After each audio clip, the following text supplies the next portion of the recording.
भाई और बहनों, मातृशक्ति को नमन। आज का हमारा बहुत सुंदर विषय क्षमा वीरस्य भूषणम। क्षमा का अर्थ है माफ करना। माफ करना वीरों का आभूषण है। कितनी बड़ी बात कही गई है कि बदला लेना आसान है लेकिन माफ करना मुश्किल है। कोई भी कायर व्यक्ति होगा तो वो कहेगा किसी के अच्छे बुरे व्यवहार, अच्छे के लिए तो क्यों करेगा, बुरा व्यवहार करेगा तो वो कहेगा कि मैं कौन सा कम हूँ, जितनी मेरी ताकत है मैं इस कृत्य का बदला लूँगा, टिट फॉर टैट करूँगा, नेले पे देला मारूँगा, ईंट का जवाब पत्थर से दूंगा। ये जो प्रतिक्रिया है, ये प्रतिक्रिया तो कोई भी कर सकता है, लेकिन प्रतिक्रिया का न करना और उसको क्षमा कर देना ये एक वीर का आभूषण है। यानी कि एक कठिन कार्य है, हर व्यक्ति नहीं कर सकता। तो आज हमारा यही विषय है कि टू एयर इज ह्यूमन। व्यक्ति गलती का पुतला है और वो गलती करता रहता है, लेकिन उसको अच्छा बनने के लिए गलती का एहसास होना चाहिए और अपना सुधार करना चाहिए। यह मानव जीवन का लक्ष्य है। तो भाई और बहनों, हम बात क्षमा की कर रहे हैं। हमारे दैनंदिन रोजमर्रा के जीवन के अंदर कभी न कभी छोटी मोटी गलती हो जाती है। किसी को अपशब्द निकल जाता है, किसी पर गुस्सा आ जाता है और किसी के शरीर टच हो जाता है, किसी के व्हीकल टच हो जाती है। तो ऐसी छोटी मोटी गलतियाँ जीवन में हम करते रहते हैं। वहाँ पर उस समय में अगर हम सॉरी कहते हैं तो बहुत बड़ा महत्व रखता है और सामने वाला व्यक्ति जो है हमको क्षमा कर देता है और ये बैर की गांठ आगे से आगे चलती नहीं है।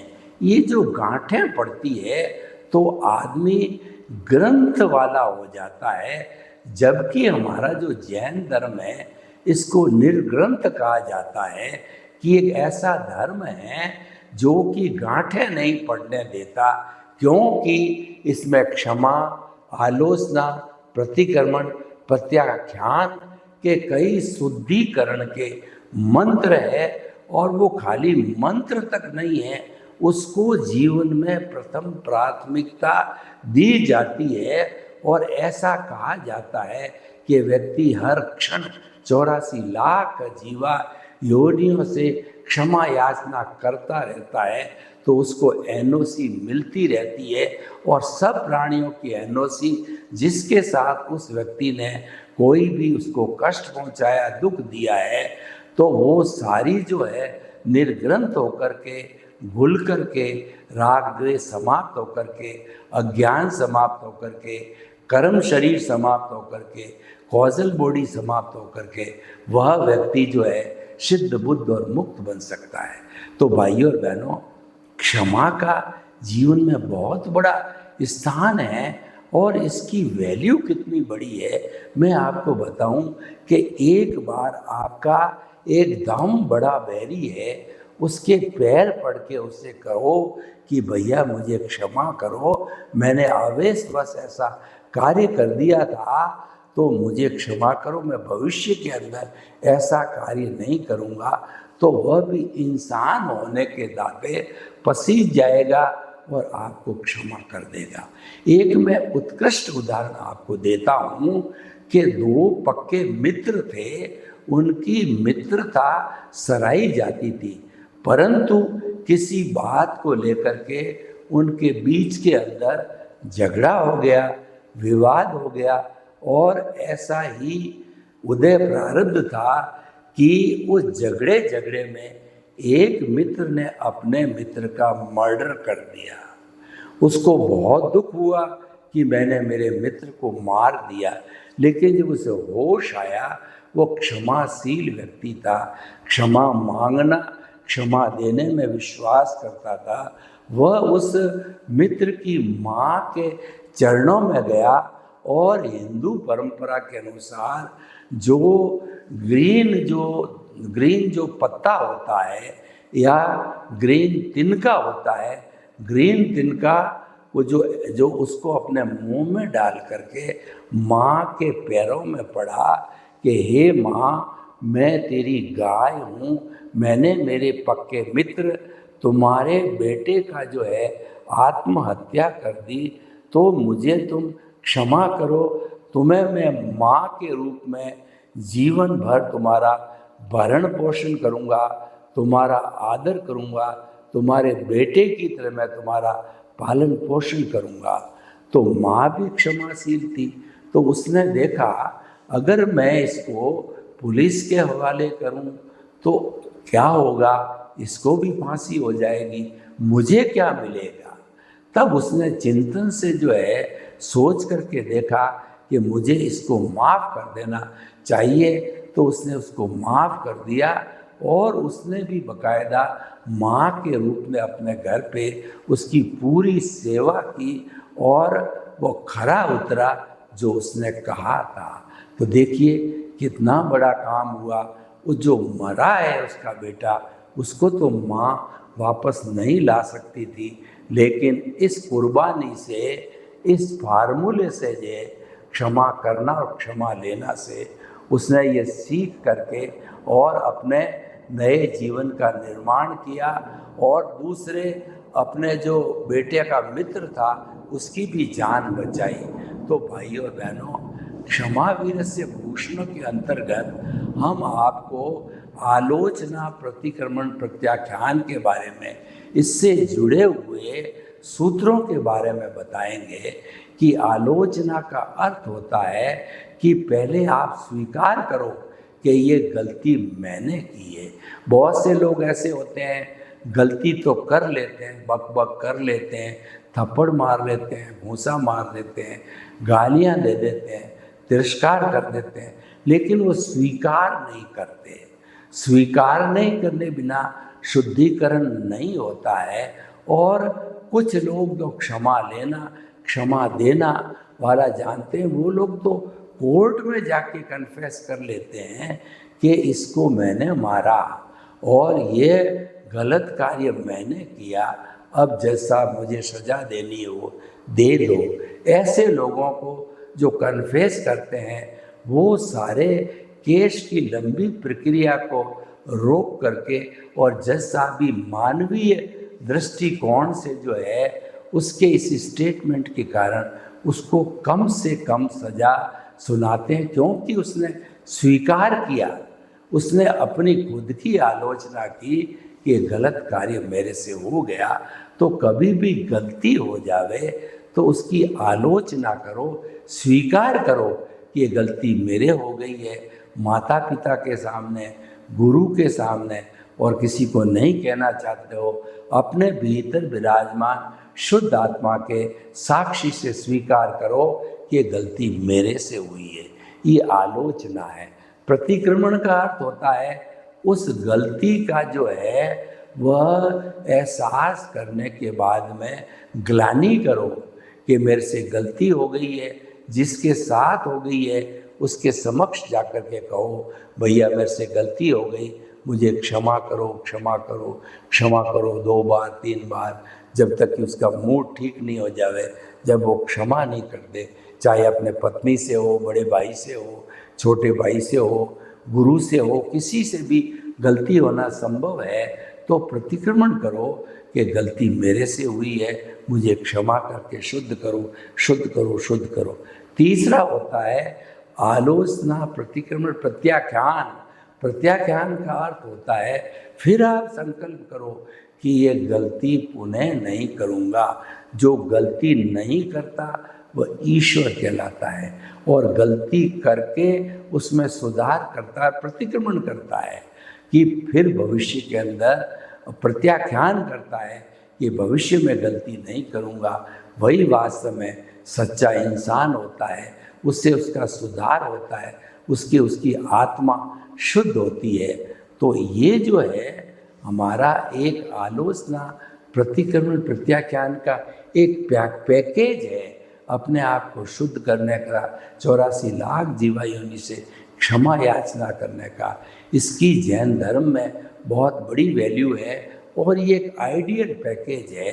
इसको किसी धर्म से लेना देना नहीं है, इसको तो जो है एक कुदरत का कानून मान करके सभी इसका पालन करे तो जो है इसमें कोई बुराई नहीं है। क्योंकि क्षमा करना और क्षमा देना ये दोनों अच्छी बातें हैं, उससे हमारा कोई भी काम लेन देन नहीं होता है, और सबसे बड़ी बात गांठ नहीं पड़ती। रही मन धागा प्रेम का और मत तोड़ो छिटकाए, टूटे फिर गांठ पड़े, और जो रही मन धागा प्रेम का मत तोड़ो छिटकाए, टूटे फिर ना मिले और मिले तब गांठ पड़ जाए। यानी कि धागा टूटने पर जोड़ते हैं तो गांठ पड़ती है। प्रेम के धागे को टूटना ही मत दो, गांठ पड़ने के पहले पहले क्षमा याचना कर लो। ये गांठें क्रोध मान माया लोभ की ये जटिल गांठें हैं, इसको अज्ञान कहते हैं। ये हमको जन्म जन्मांतर में घुमाती है।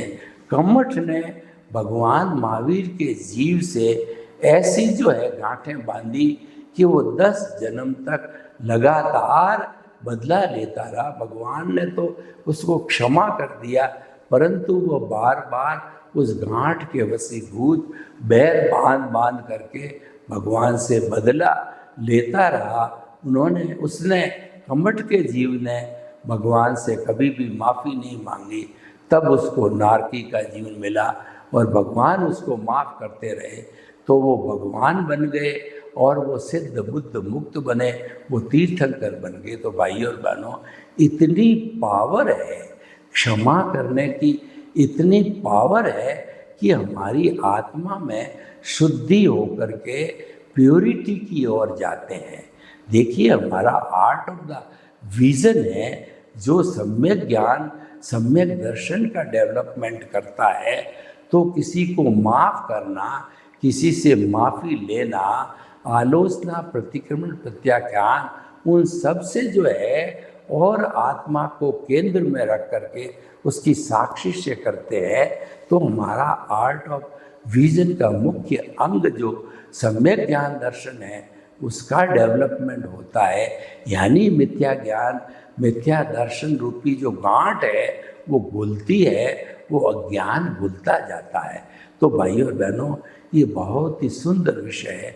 इसकी एप्लीकेशन छोटे से छोटे रूप में और बड़े से बड़े रूप के अंदर इसकी करते रहना चाहिए। देखिए, मैं आपको एक उदाहरण दूं कि एक जो है 2 भाइयों के बीच के अंदर बड़ा झंझट हो गया, प्रॉपर्टी को लेकर के मामला तू मैं होकर के कोर्ट में चला गया और दोनों ने जिद पकड़ ली। तो वो मामला कई वर्षों तक चलता रहा, बेटे तक चला, पोते तक चला। फिर पोता एक बहुत जो कहना चाहिए कि वो क्षमाशील व्यक्ति था, उसने चिंतन किया कि मेरे दादाजी ने पिताजी ने इतने लंबे से इसको चलाया, इसकी आवश्यकता क्या थी। और उसने कैलकुलेशन करके निकाला कि पूरे इस प्रकरण के अंदर दोनों को हैवी लॉस हुआ है, तो फायदा तो दूर रहा, उनकी मेंटल पीस जो है दोनों की 30 साल से बिगड़ी रही, वो बीमार पड़े।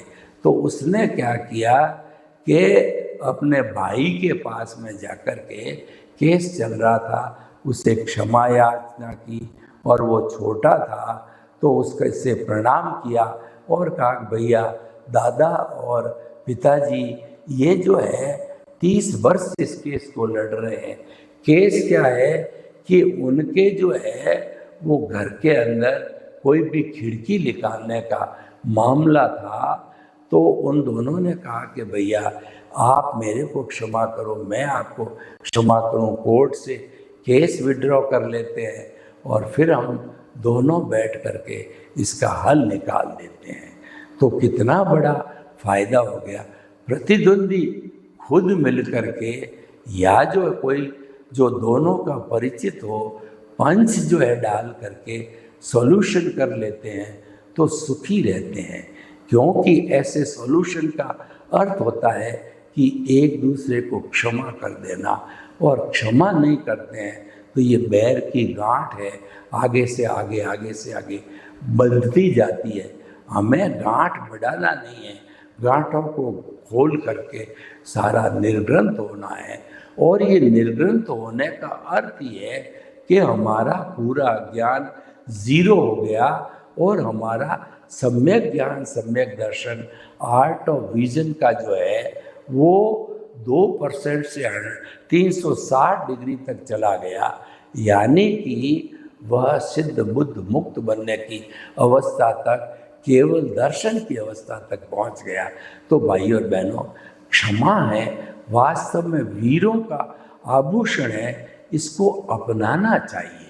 डे टू डे जीवन हो, चाहे कैसी भी स्थितियां हो, इसको अपनाते रहने से जो है हम बहुत ही आगे तरक्की कर सकते हैं, और सबसे बड़ी बात तनाव मुक्त रह सकते हैं।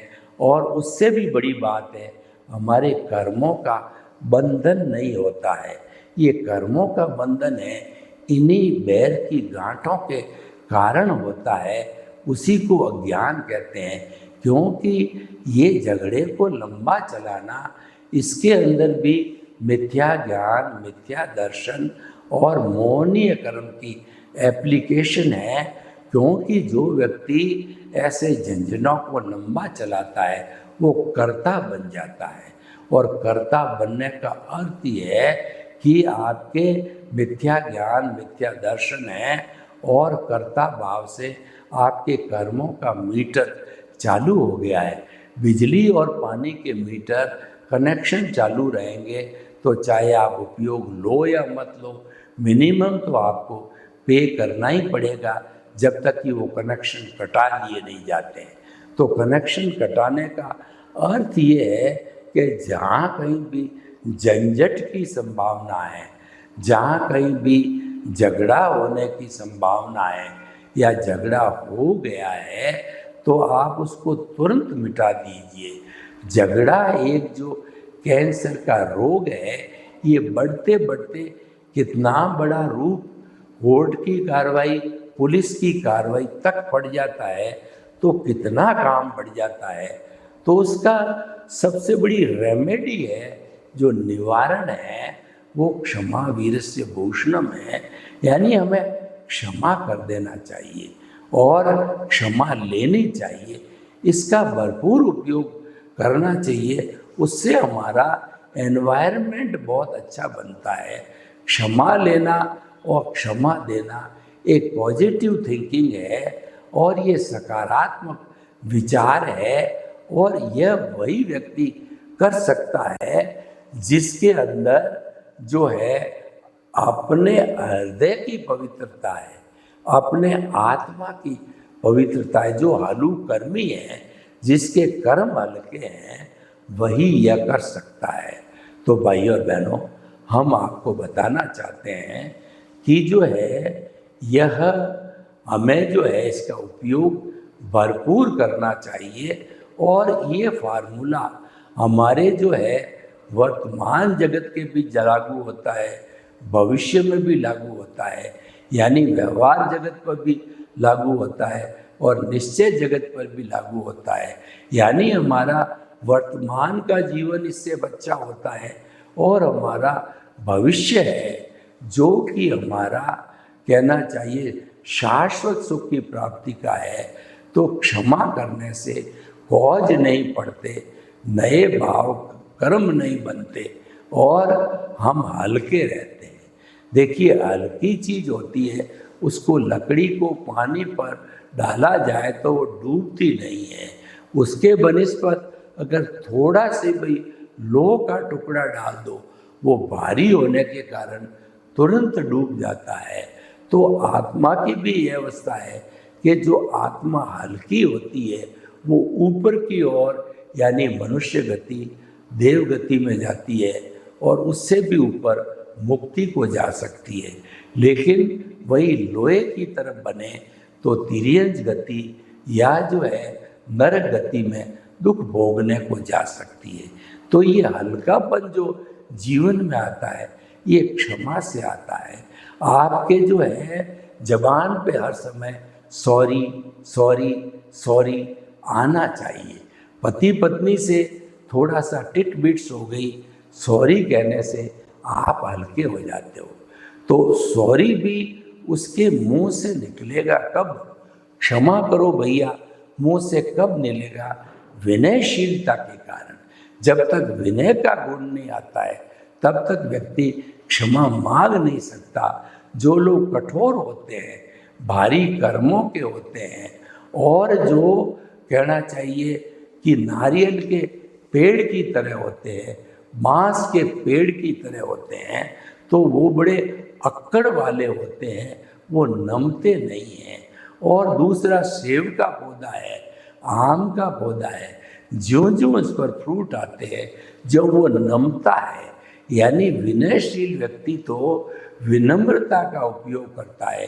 उद्दंड व्यक्ति, दुर्जन व्यक्ति जो है उसके पास विनय का लवलेश ही नहीं है। वो तो बातों के देव होते हैं, वो लातों से नहीं मानते हैं। तो दुर्जन लोग कभी भी क्षमा लेना देना इसकी भाषा नहीं समझते हैं।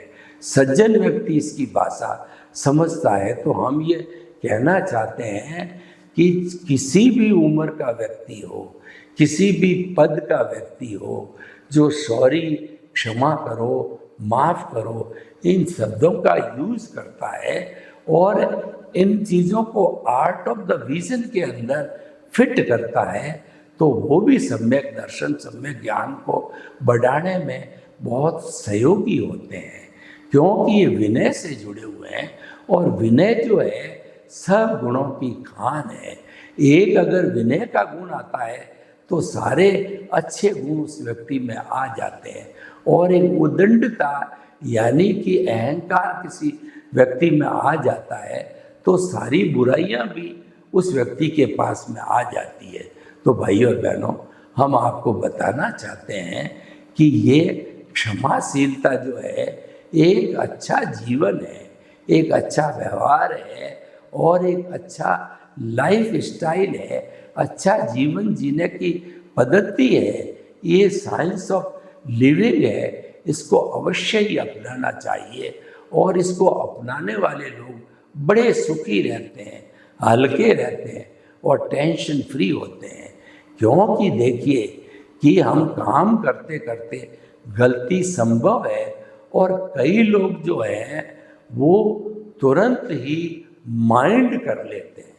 तो ऐसे लोगों से तो क्षमा अवश्य मांगनी चाहिए, क्योंकि उनकी आदत होती है कोई भी बात का इश्यू बनाना, कोई भी बात को पकड़ना, अपना अहम दिखाना, अपना कर्ता भाव दिखाना, ये उनकी हैबिट होती है। तो ऐसे लोगों को क्षमा लेनी चाहिए।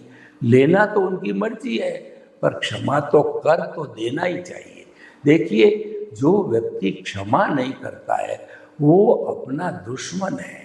क्षमा नहीं करने वाला व्यक्ति कर्ता भाव में आ जाता है। क्षमा करने वाला व्यक्ति नहीं करने वाला कर्ता होता है, करने वाला निमित्त भाव में आ जाता है। निमित्त भाव पूर्व है और जो है कर्ता भाव पश्चिम है। क्षमा करना पूर्व है, क्षमा न करना पश्चिम है। यानी समस्त दुखों का जो कारण है, कर्म बंधन का कारण कर्ता भाव है, वो क्षमा से ही ठीक हो सकता है। सर्वे भवन्तु सुखिनः, सर्वे सन्तु निरामया। लोग के जीवों को सुख मिले, शांति मिले, आनंद मिले, सौहार्द मिले और सभी एक दूसरे को क्षमा कर हम जो है शाश्वत सुख को प्राप्त करें। आपके प्रति मंगल भाव। ओम शांति।